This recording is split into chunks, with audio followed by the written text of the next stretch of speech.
Good afternoon, everyone, and welcome to today's webinar, Assessing the Long-Term Value of Pushout Theft Protection with Gatekeeper Systems Purchek Technology and Services. We will get started in just a few minutes. Thank you very much for joining us.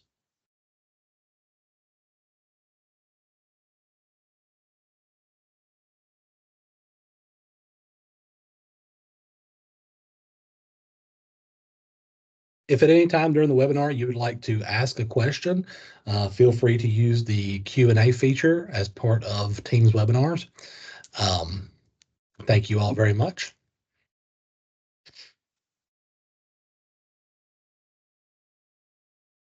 We're going to get started at the 1:32 mark.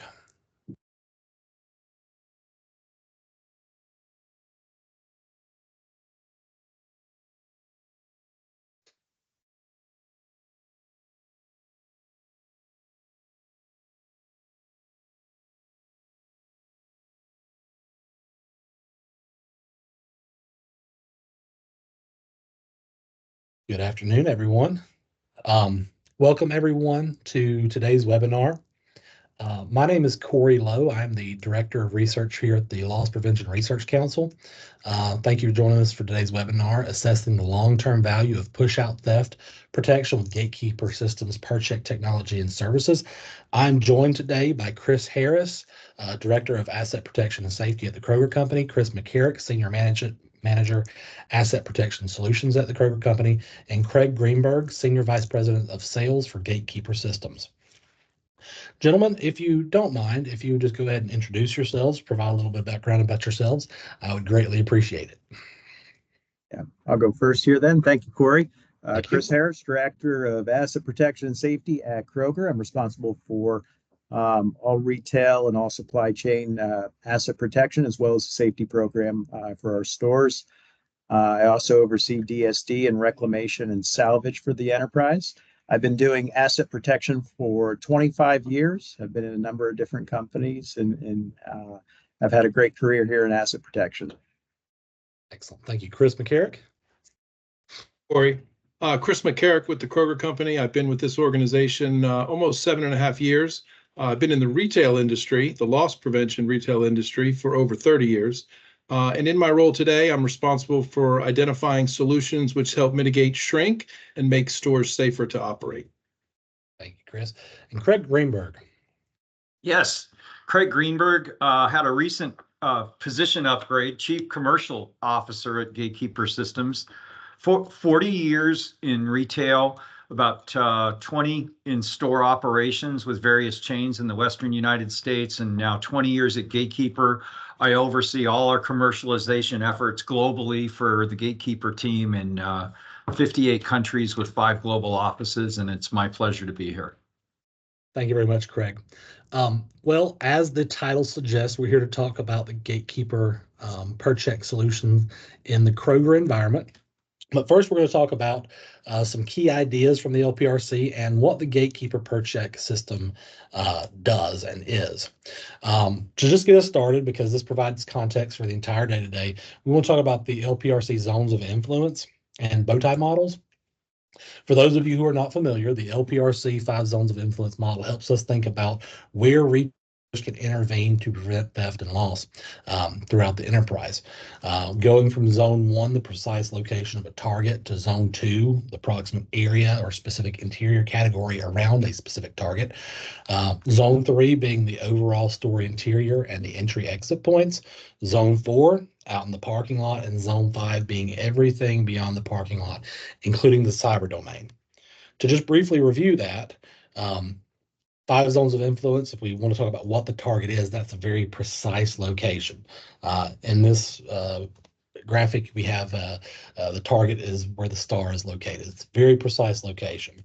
Zone 2 is that general category area around that specific target. Zone 3, overall interior and entrances and exits. Zone 4, parking lot and store curtilage, the area immediately surrounding the store. And then everything else is Zone 5, everything out there.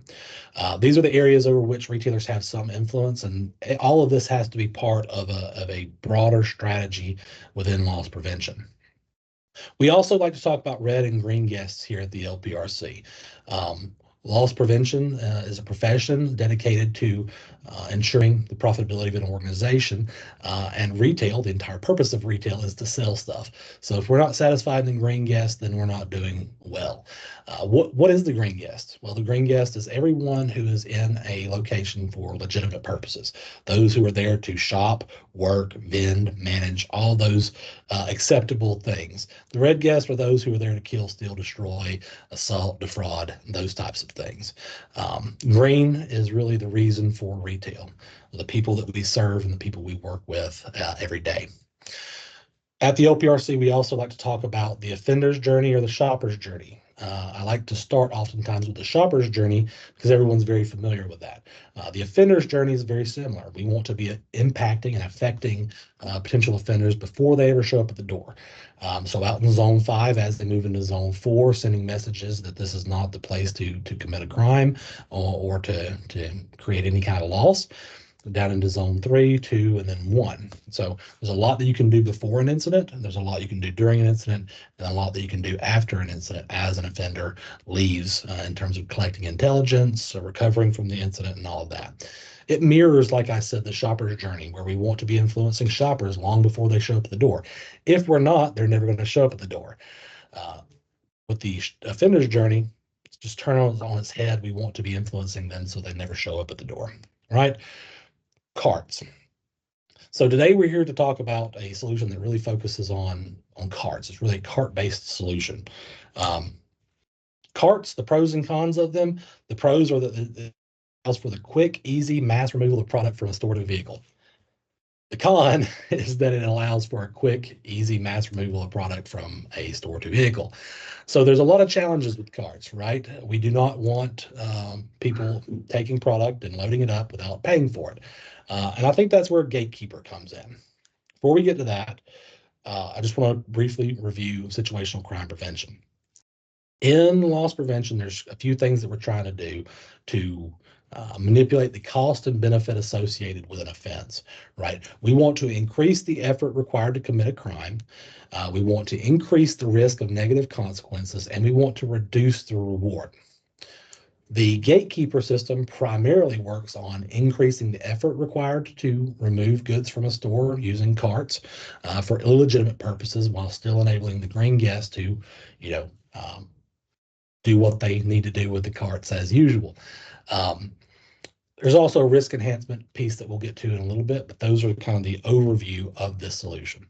At this point, I want to turn over to Craig Greenberg. And Craig, can you just explain to us how the Gatekeeper Purchek technology actually works? Yeah, sure. Thank you very much, Cory. I think I'd like to start by saying, Gatekeeper really is focused on, more than anything, on delivering a high level of shopper experience for our retail partners.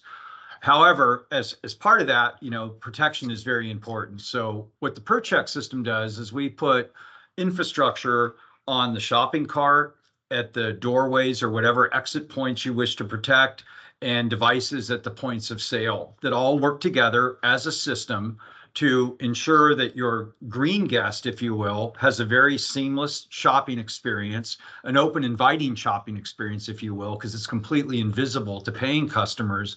Yet we're, for the red guest, removing the shopping cart from being complicit in the crime, if you will. And it very simply, you come into the store, you shop whatever store or format you're shopping in. If it's a shopping trip, the behavior of the shopping cart is that of a paying customer and ends at a point of sale.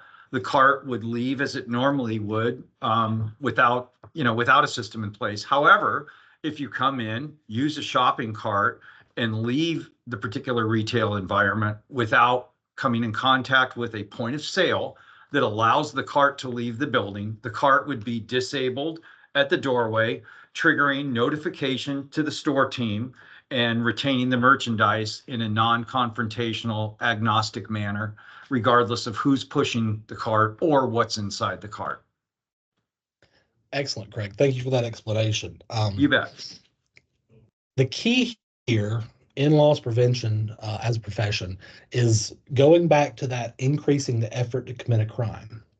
Oftentimes, we use solutions in this field that are not very efficient, right? They apply friction to all grain and red guests. And I think what's fascinating about the Gatekeeper solution is it's one of those solutions out there that really enables the retailer to focus applying the friction, increasing effort to commit a crime only on or primarily on the red guest and not affecting the green.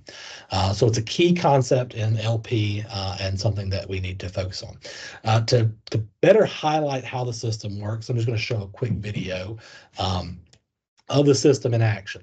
And what you'll see is you have an individual pushing out a cart of product. It looks like detergent there. The employee has approached it, recovered the cart, and the red guest has departed without any issue here. At the same time, you can see all of the green guests were able to exit around the employee who had already recovered the merchandise without incident. So that's as it really highlights the fact that it allows the green guests to do what they need to do, mass removal of product, while not allowing the red guests to do the same. So once again, allowing the green guests, the workers, the shoppers to do everything that they need to do, while not allowing the red guest out of the building without making the purchase, as well as managing carts at the perimeter of the parking lot. So at this point, I'm going to go over to Chris with Kroger, and we want to talk about the Kroger experience because that's really why we're all here today, is to really hear what their experience has been. So can y'all just say a few words about what your experience has been with the Gatekeeper Purchek solution? Yeah, Chris McCarrick, why don't you go first? Thanks, Chris. We have employed this solution for many, many years now. And one of the things that Craig has heard me say before is it's the gift that keeps on giving.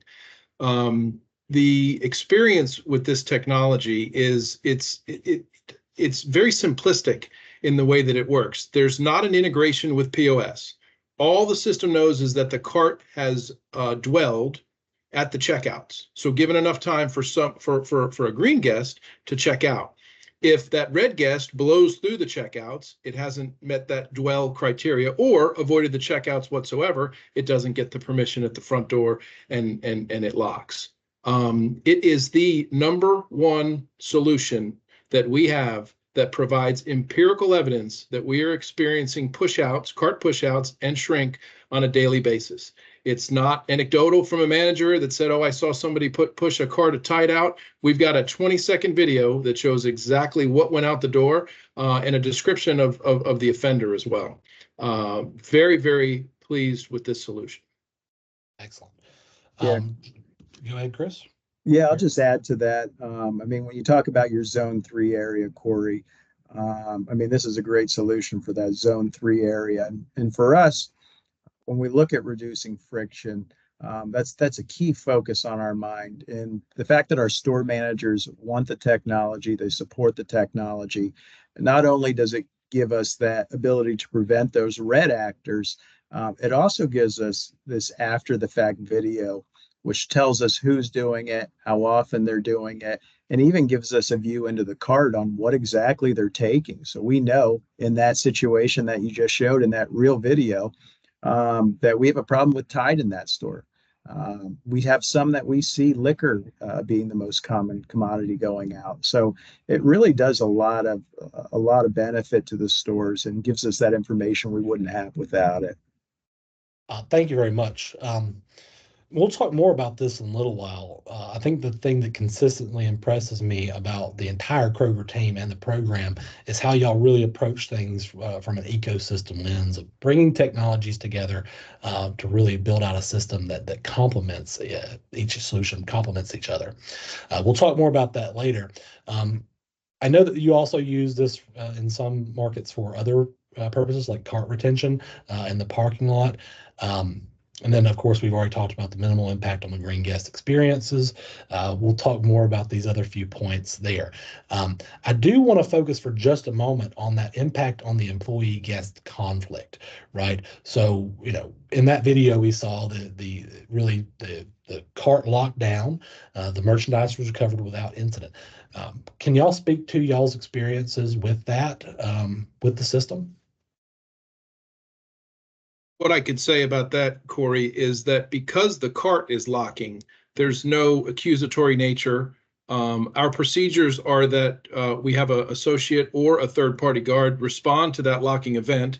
They've got there's a remote that will unlock the cart. Our procedures speak to checking a receipt, but not challenging. And it's really non-confrontational. There's no there's no violence that occurs because of this confrontation, because the cart has already locked, and we're retaining most, if not all, of that merchandise. Excellent. Thank you. Now, the chart that really was amazing to me, I'm about to show it. And what we've done here is we've just baselined it, right? So this system, when it is put in, you have an observation period. You can capture how many pushouts are occurring in working with the Gatekeeper team to identify how many pushouts are occurring before the system goes live. What this chart shows is the percentage reduction in pushout events over time across the first 52, 104, 156 weeks in the Kroger environment. And I've put it in these terms just to protect the Kroger company and their data and all of that, just to show you what the reduction looks like over time. As you can see, just in that first quarter, there's a pretty substantial reduction in pushouts, and then that continues to trail off over time to the point where Kroger is essentially at a new baseline. So did y'all have anything else y'all wanted to say about the chart, and the findings here? What I would add, Cory, is I'll reiterate what I said earlier. It's the gift that keeps on giving. The reason that those numbers are down is because you've conditioned that red actor that cart's going to lock. So what you see is other forms of theft attempted, whether that's going out the emergency exit, which then we need to mitigate, or not even using a cart at all. You mentioned the period of time before you activate the system, and what we see is just mind-blowing, the number of events where the cart would have locked before you turn the system on. And not only that, but the habitual offenders that you see time and time again that are pushing out merchandise before the system is turned on. When you do turn it on, you see that sharp decline in your graph there. And you condition those folks that they need to go somewhere else, maybe somewhere that doesn't have the technology. Yes, I think that's one of the things that I found so striking when I was reviewing some of the videos that were sent over is, before the system goes live, how you see these individuals who are, in many cases, wearing the exact same clothes, hitting you again and again and again. And then that goes away once the system went live. Chris Harris, did you have anything else there? Or McCarrick? Yeah, I mean, I'll just add that, when we in asset protection and we're here to reduce loss, we're here to reduce the impact, and there's not a bigger means for taking out a mass quantity of product than a cart. By reducing the ability to do that in a cart, you reduce your loss. Now, to Chris's point, they'll either go somewhere else, somewhere that doesn't have cart locking, or they'll find another way. But they're not going to find another way. They don't have another way today that allows them to take as much product out at one time as a cart. So just in doing that, we're reducing our exposure to loss.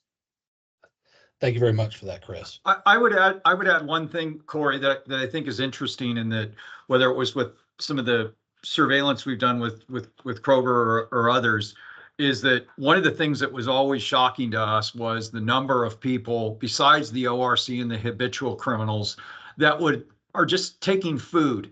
And, didn't look like a thief, if you will, right? And the number of people we see that are taking significant amounts of food that would have probably gone under the radar under most solutions or a watchful eye of guards or whatever means you're trying to deploy.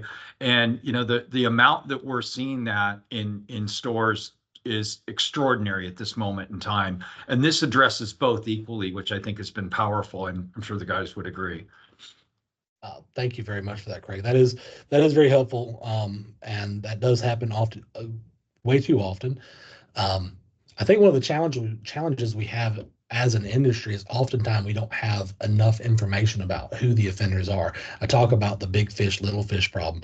Are retailers being hit by a very small group of very impactful, high frequency, high severity offenders?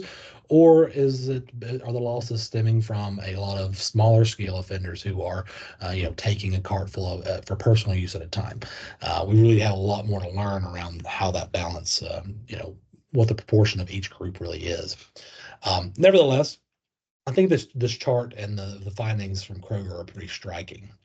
Now, the question is, if you look at the chart, I mean, there's essentially, it continues to go down and it continues to trail off. The declines have continued throughout those 156 weeks. But you're at a very different place than you were when the Gatekeeper system went in at this point. So my question here is, and Chris McCarrick, you've alluded to this a few times, it's the gift that keeps on giving, but what is the business case for continued investment in the Gatekeeper Purchek solution? Cory, what we see is this placebo effect where as I mentioned, you've conditioned that red actor that cart's going to lock. Now, if you turn the system off and now that red actor doesn't get that lock, that graph goes in a completely different direction. Thank you for that. Chris Harris? Yeah, Cory, I think, we're always dealing with new red actors coming in. And I think that very first piece where you see the spike, and that's what normal life was like prior to installing the system. We're getting all generations of these habitual offenders, and that's really what we're going after here is the habitual offenders. And they're all discovering at once that, hey, this isn't the easy target. I can't do what I've always done. I can't do it every week or multiple times a week. And they do fall off. But again, that new group will just continue to come and try it and test it and fail again until they learn. So from an ROI standpoint, we continue even with the large reduction. I mean, you're talking carts here. We continue to show value in the system with that. If we wanted to take this out, I mean, really, we would unplug it. There's no installation cost to taking it out or deinstallation. It's really, we'd unplug it, but there's no need because we just continue to get value out of it. There's no friction there or no issues for us. Thank you very much, Chris, for that feedback. At the outset, before we talked about the effects that y'all have seen and all of that, I commented on how impressed I continually am with how the leadership at Kroger really has adopted this ecosystem approach, and how the solutions that are used there are really selected because they have broader based effects. So with Gatekeeper, one of the things I've liked about my interactions with Gatekeeper so far is kind of y'all's philosophy around integration and working with the retailer to be really flexible and do a lot of that stuff. So Craig, if you'd like to speak a little bit to Gatekeeper's philosophy and approach to integration with other solutions, and just working with retailers in general on these types of things. Yeah, thank you, Cory. Yeah, I mean, we're Craig, you have gone on to mute. Sorry. Now? Yes. You got me now? Yes. Okay. Yeah, we're very high on the concept. We were first actually approached by Kroger and asked if we would be willing to work with other solution providers, and could we take the information that we get from Purchek, which is again agnostically identifying an offender based on behavior, right? So you don't have the human lens, you don't have bad decisions. Their behavior was that of a thief, and start leveraging that with other solutions to look at repeat offenders, identifying repeat offenders, behavior post-incident out in the parking lot, out in zone 4. What did they do out in the parking lot? And, yes, us and other solution providers all have our business that, we're our primary business that we're in. But, the cooperative and collaborative nature that this has brought to us in working with select other solution providers, not only at Kroger, but other customers, and that's a growing number. It's really, really taking on a life of its own, has really, as was said to me a while back, is kind of a 1 + 1 = 3, right? We're enabling our customer and other solution providers to identify the worst of the worst and the most impactful people with data in a way that's not a human decision. And I think that's been really powerful, and it's something that we welcome at every opportunity with our partners. Excellent. Thank you very much for that, Craig. Yep. So now kicking this back over to the Kroger side, really thinking about that ecosystem, and we can go through all the zones in just a moment. But I want to discuss, how has the Gatekeeper Purchek technology affect what you do or can do in other zones of influence? Craig touched on some of this, but if y'all can just walk us through, one of the things we brought up was it allows you to kind of reduce your reliance on heavy-handed solutions in other areas. Can y'all speak more to that? Yeah, I can start with this one, Chris. The big thing, again, we talked a lot about friction here, and we want to make sure everyone and all those green actors have a really great customer shopping experience. And by having a solution in that zone 3, like Gatekeeper, allows us to maybe relax some of our zone 1s, whether we put tied in a case. Maybe we don't need to do that where we have this Purchek system, because at most they'll carry 1 in each hand, so we'll lose 2. Versus losing a card of 17.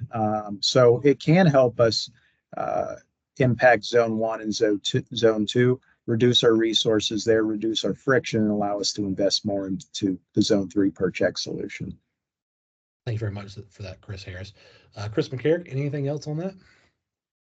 In terms of pairing the solution with other solutions, we believe that becomes a force multiplier when you tie in multiple solutions. So example, the Purchek locking event occurs at the front door, and now our camera system zooms in on the individual or individuals that are part of that, and then because of that locking event, begins to follow those individuals into the parking lot, and maybe they get to a vehicle, and now we have a vehicle description, or maybe we have a license plate. And so, it's our ambition to make all of our disparate solutions work together, and Gatekeeper is at the forefront of that.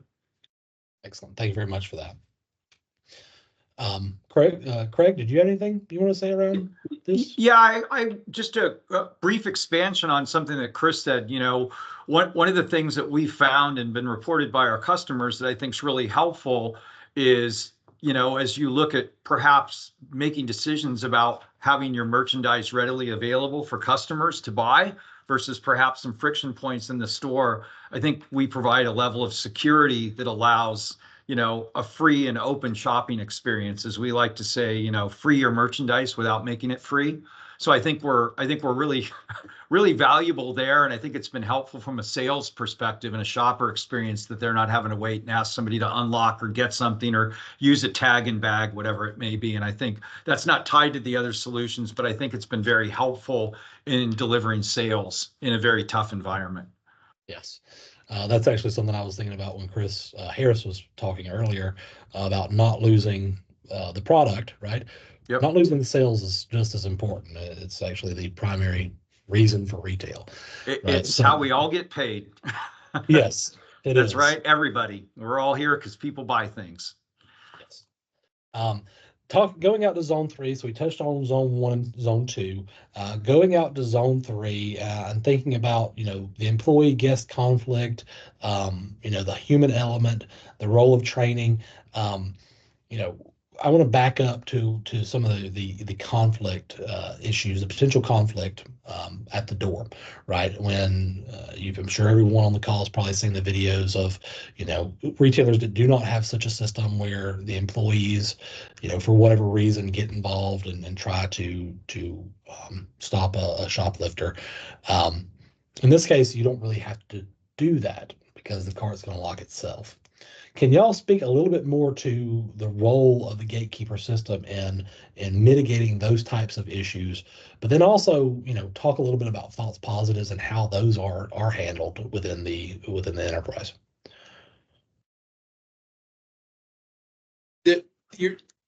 We don't have a solution that's 100% effective. That you're going to have those false alerts. Example.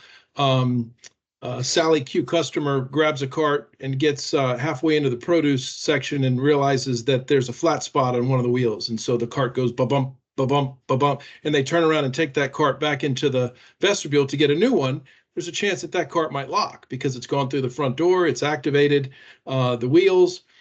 So you're going to have those false alerts, but you would have that with any solution, whether it's EAS at the door, and any of the solutions that you would use. So the other piece I wanted to talk about in terms of it being very non-confrontational is when a part of our training includes a de-escalation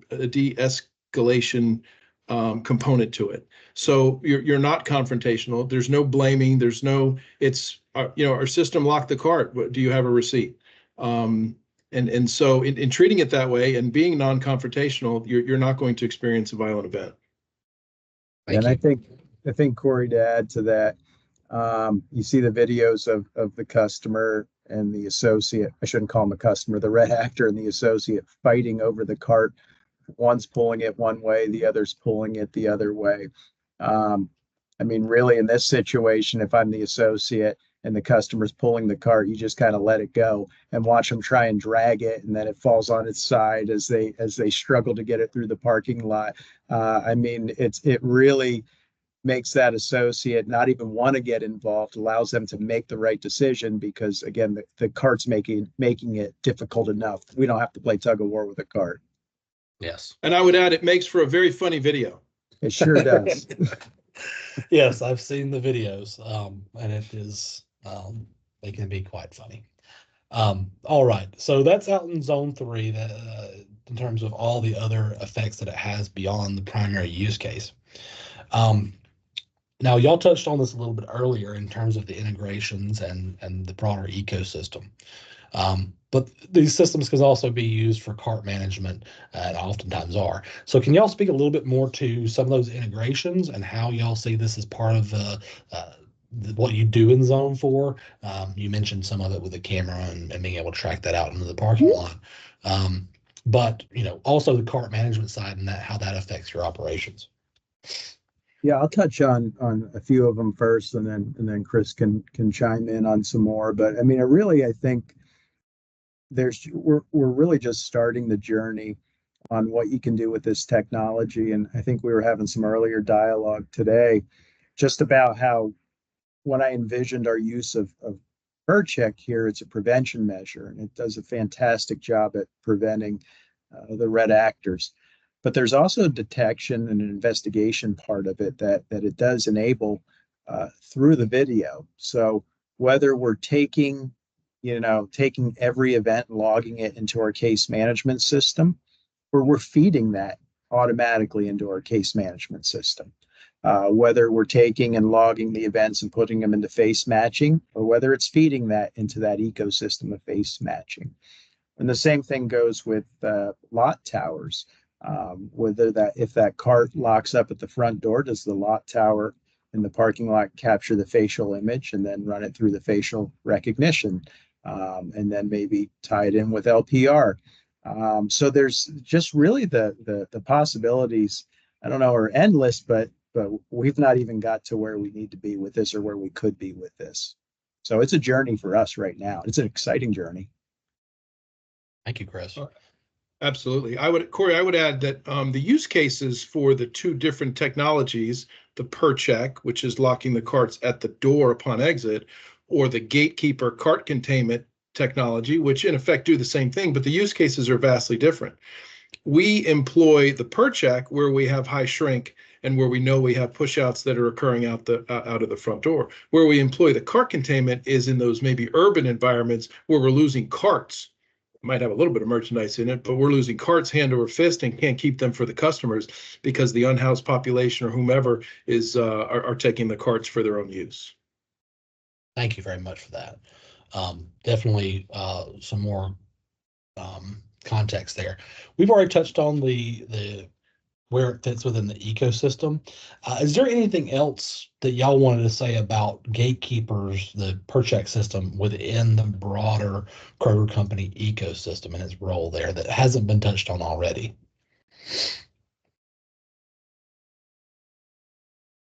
Just reiterate that when you've got multiple solutions that are used to mitigate loss and shrink, and they work together, it's a force multiplier, more so than you would get a return out of just the individual solution.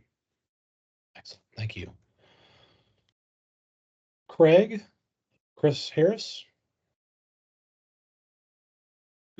Yeah, my only comment would be, listen, we love being a partner with Kroger.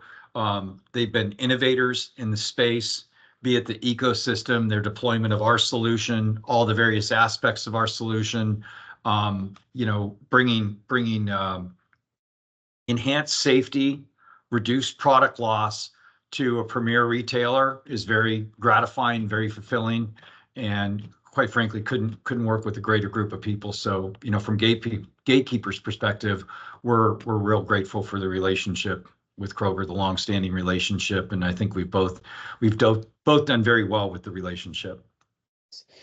Thank you very much for that, Craig. Yep. Finally, and we've already touched on some of the Zone 5 issues, with complying with all the cart retention policies that many urban jurisdictions have, as well as, just protecting carts because they're getting stolen so often. We've also talked about investigations. So going beyond the parking lot for investigations, anything else? Is there anything there that we haven't really touched on yet? You talked about how these systems can really feed into your intelligence around known offenders and things like that. Is there anything else that you can say about the Gatekeeper Purchek's role in your investigations program? Yeah, I'll just say, Cory, that when our organizations get some of this information from us, when the ORC task force, when the law enforcement agencies get this type of video, get these habitual offenders, when you can show the same person with Tide, for example, because that was on our video earlier, multiple times coming in, pushing out carts or attempting to push out carts. Sometimes we'll see them go to push out and then grab a handful and whatever they can get, they go.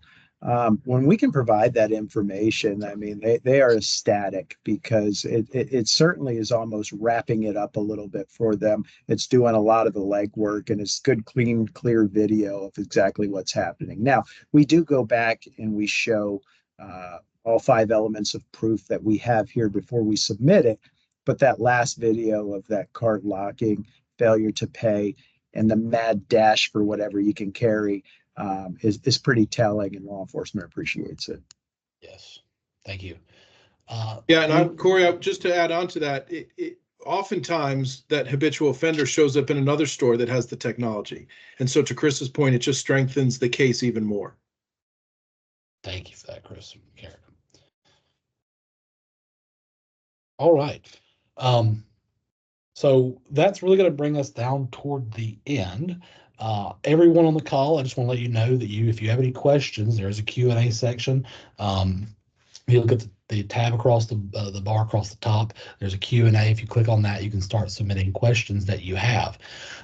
But my final question today, and this is really spurred on by a conversation that I had with the folks at Kroger last week. Whenever I'm discussing solutions with retailers, I'm always looking for, okay, what's the downside? I know what the purpose of the solution is. But what are the downsides? What are the chief concerns or challenges that they have?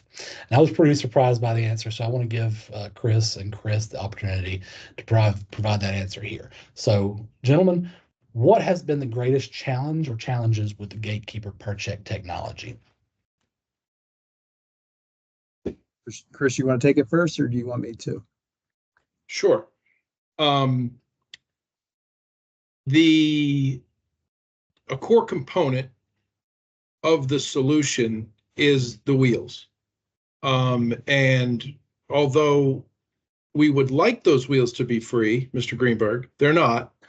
And so there's a cost component with the wheels. Our research, having installed this in hundreds, if not thousands of stores, is that it's better with two wheels. If you only have one locking wheel and a red actor pushes that cart out and that one wheel locks, time after time after time, that cart gets tipped over on the one side that doesn't have the locking wheel and it makes it out to the vehicle. When you have two locking wheels, then it's more immobile at the time that it locks, and it's a better solution, and it maths from a return on investment standpoint. The good news also is the more merchandise that's in that cart when it locks with two wheels, the funnier the video is when they try to move it. The other thing I would say is that there's a component that needs to be installed at the checkouts, which identifies the dwell time in terms of how long that wheel shows up, and that's configurable. But those devices, it's a failure point, and a lot of times we identify that the system is not working because or it's working overtime. It's locking all the carts because that device has failed. Maybe it became the circuit breaker popped or whatever. My point is that all the carts lock at the front door, and now you've got that friction. So those are just some of the things top of my mind. Chris Harris. Yeah. So, yeah, Cory. So we had a conversation last week about this, and we get some reporting analytics from Craig and team that shows us anytime our systems aren't working, either we're having locks or we're having non-locks to an excessive amount in stores. And more times than not, the issue lies within us. So either we pulled the plug of the sensors at the registers, or we did a remodel and we moved our self-checkout and we never relocated a sensor, or we relayed carpet in the entrance and cut the wires for the sensors in the floors. So the vast majority, 90+%, we did it to ourselves. So that was pretty interesting for me when I deep dove each issue. Yes, and I think that's what was so surprising to me is, the fact that you were kind of having trouble finding a major challenge other than, some of the basic things that Chris covered. You were having trouble, and I was like, come on, you got to give me something. So it was a pretty fantastic conversation, and thank you for that. Before we go to Q&A, and I'll remind everyone there's a Q&A here. Let me go ahead and put questions here. Put any questions you here. So I'm going to post that. Please go ahead and use the Q&A. Anyone that would like to. We're going to have about 15 minutes of Q&A here, and we'd like to address some of those questions. While we're waiting on some questions, is there anything else, gentlemen, that we haven't covered today that y'all would like to cover?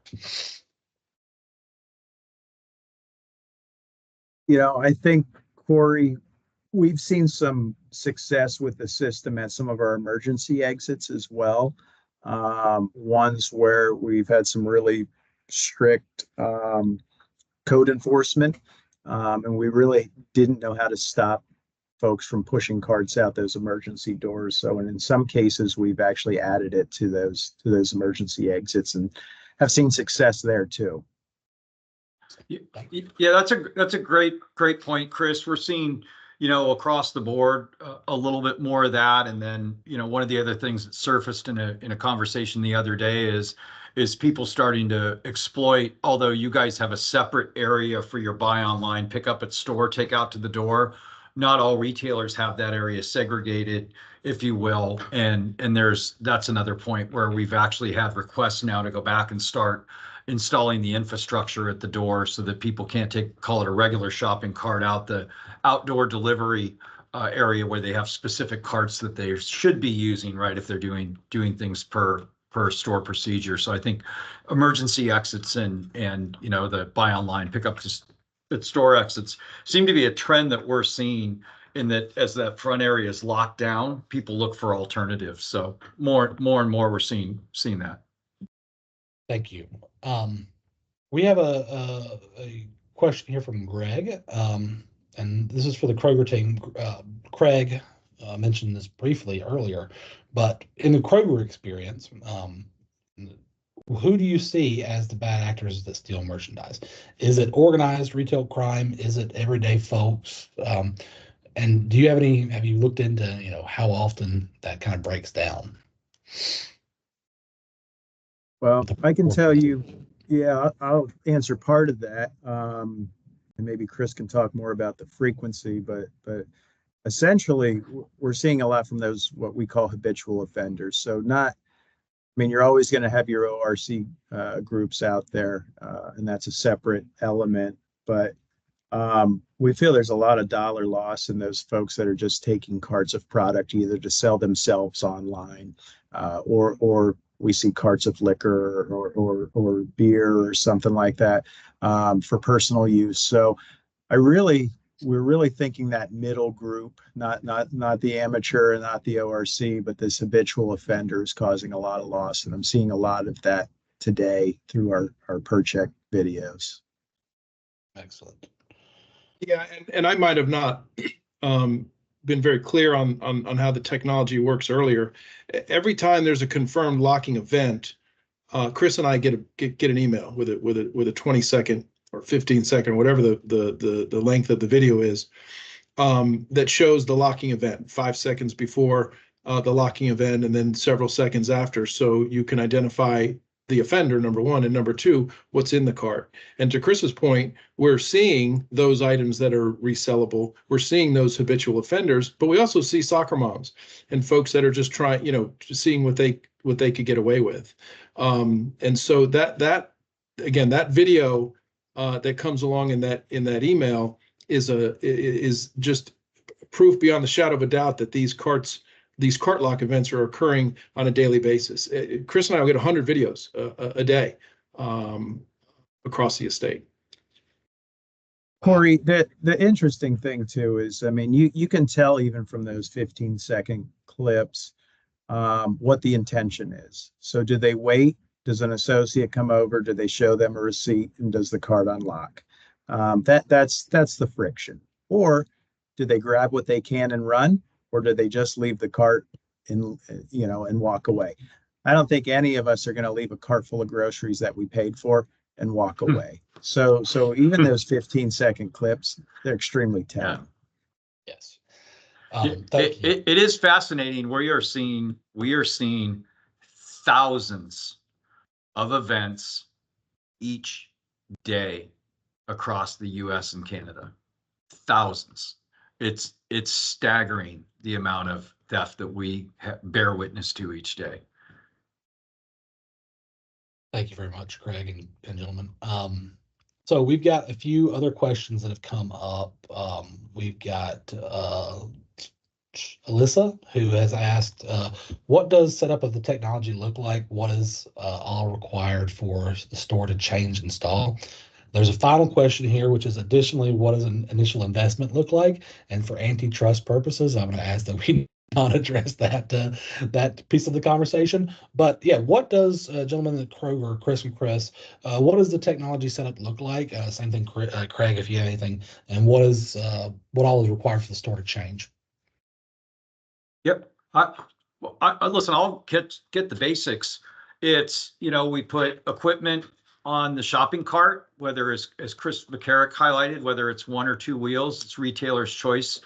We put devices at the checkouts at any point of sale. It doesn't have to be a conventional checkout, self-checkout, deli, pharmacy, any place somebody can have a transaction. Again, the goal is seamless for the green guest, the green shopper.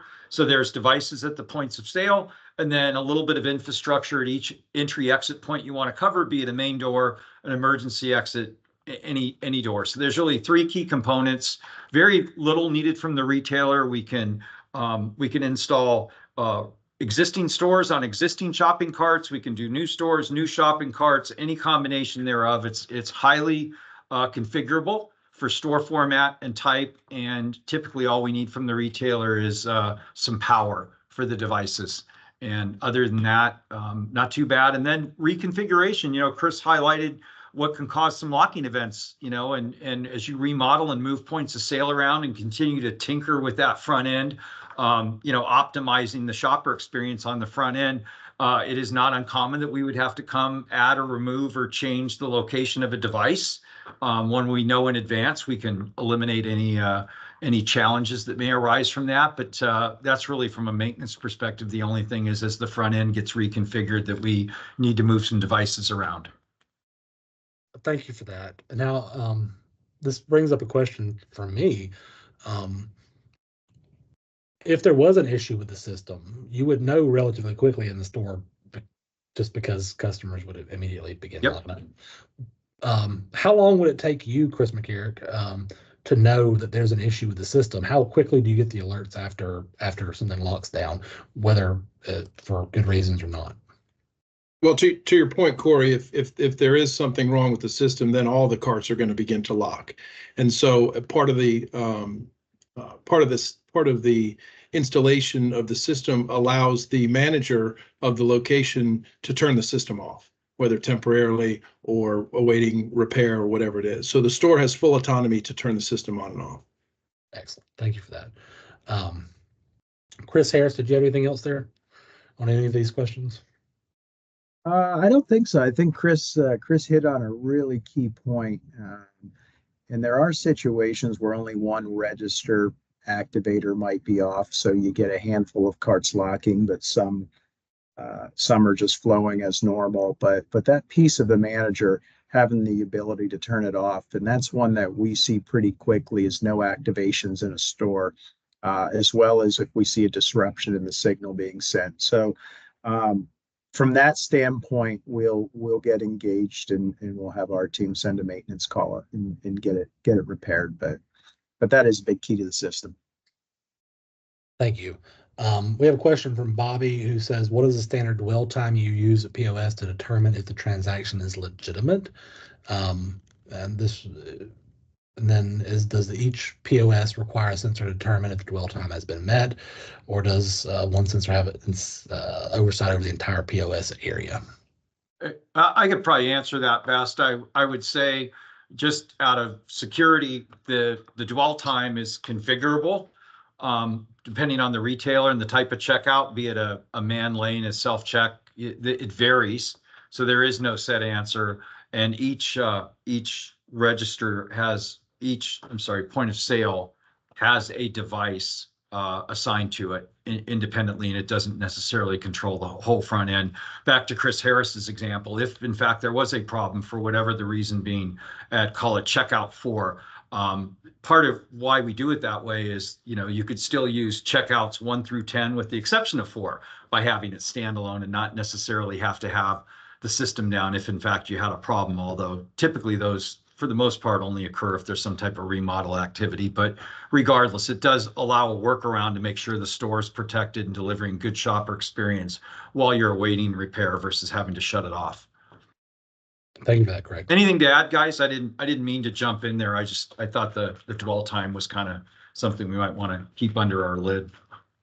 Yeah, no, that was perfect. Well, the other thing I would add, Craig, is what you could look at is your items per basket, your items per transaction. Yep. So in an urban store, you'd have less items per basket than you might in a suburban store, and so you might adjust your dwell time if you're experiencing locks for those legitimate transactions. The other question I just wanted to pop to, Cory, make sure we get there, is, at least for us, there's no integration between POS and the system. It just knows that the cart has been at the checkouts and dwelled for a period of time. There's no integration with completed purchase or abandoned transaction or anything like that. Sure. Yes. We have other measures on top of the dwell time that can actually turn the devices on and off depending on the nature of the checkout as well. So dwell is common to determine if a cart actually stopped and paid, but we also have other mechanisms that we deploy to turn the devices on and off to make sure that people aren't, leveraging a closed register that maybe doesn't have, obviously with active shooter concerns and other things, more and more of our retail partners are eliminating the blockades, if you will. So making sure that we have some protections in place that allow a level of security on a closed lane so that they're not compromised by somebody who may have think they figured it out. Kind of a tailored suit, everyone's a little bit, as much as we do the same thing, we do a lot of custom suits as well. Thank you. So we had a question from Amanda. I believe that we've addressed this question in terms of how do it's automatic locking, and does the manager have the ability to lock up the wheels when they're notified of shoplifting? Is that a feature, Craig, in terms of if someone had detected someone before they got out of the store, could they lock down a cart with the remote or anything? Well, typically no. If you're talking about, like misscans or an item that perhaps wasn't paid for versus a cart, no, that's not our area of focus. We recommend not locking with a remote. It's been surfaced numerous times, but we're very focused on safety and eliminating confrontation. Obviously, locking a cart with a remote would potentially cause a conflict and does what we're trying to remove, which is the human lens, right? We make this about the behavior in the store, not the person. And somebody applying a remote to lock a cart would move it back to more the individual and potentially cause a conflict. So, I can't speak to all interactions, but our recommendation is that a retailer not engage in that behavior for their own safety and the safety of their customers and associates. Thank you. Sure. You've already touched on one of the questions from Tom in the chat, and then which is the skip scans. Can the system purchase manager differentiate? Can the system differentiate between an abandoned transaction and a completed one? I'm not sure what the context of that would. No, it's all cart based. So. Thank you very much for that. Yep. Oh, I see. Yeah. All right. Any other questions? Feel free to put those in the Q&A. We've got 3 minutes. So, any more questions for Q&A? Tom, you're very welcome. No problem. See, you put thank you there. Anything else from anyone else? We're going to give this just one more chance. If anyone has any questions, while we've got Chris from Kroger and Craig from Gatekeeper here to answer questions. Let's go ahead and have those Cory. questions. Yes, sir, Chris McCarrick. I thought I read a question about the actual locking event, and at least for us. And maybe it's everywhere, Craig, you can speak to it. But if there's two wheels, the left or the rear wheel will begin to slowly lock first before the front wheel locks all the way. So it's kind of almost like a slow stop, if you will. And that way, you avoid any accidents or you avoid anybody getting hurt because you're slowly stopping that cart before it fully stops. I hope that I explained that appropriately.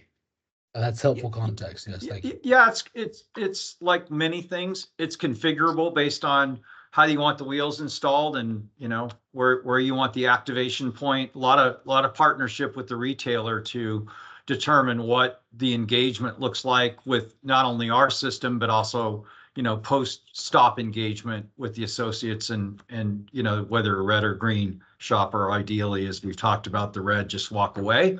But every now and then they hang around and try to give you a Taco Bell receipt and hope that you're not paying attention. But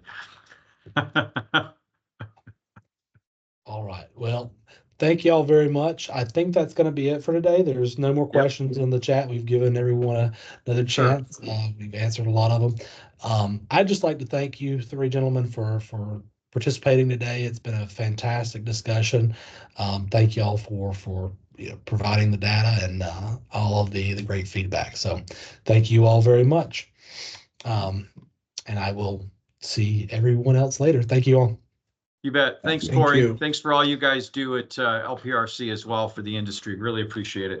Not a problem, Craig. Thank you. All right. You bet. Bye-bye. Thanks, Chris. Chris, Thanks. see you, fellas.